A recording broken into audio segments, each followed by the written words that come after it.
నల్గొండ జిల్లా మిర్యాలగూడ నిషేధిత gutka స్థావరాలపై task force పోలీసులు ఆకస్మిక దాడులు జరిపారు.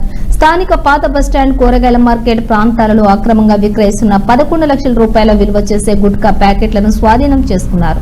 గత కొన్ని సంవత్సరాలుగా కిరాణం షాపు ముసుగులో అడ్డు అదుపు లేకుండా ఈ అక్రమ దందాకు పాల్పడుతున్న పందిరి శ్రీనివాస్, నరసింహారాజు ముగ్గురు వ్యక్తులపై కేసు నమోదు చేశారు.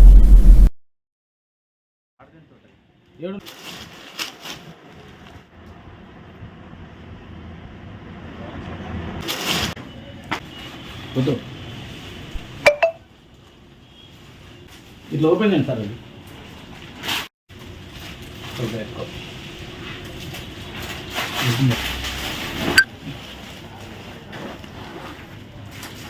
అది హ్యాండ్ ఓవర్ చేసుకురా సార్. అది అయిపోయింది మరి.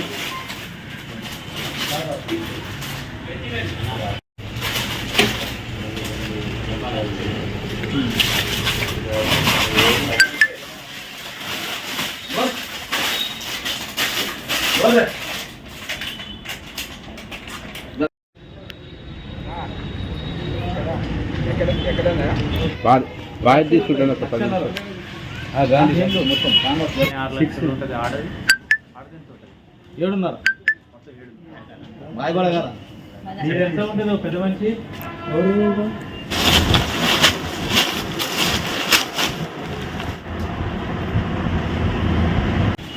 వద్దు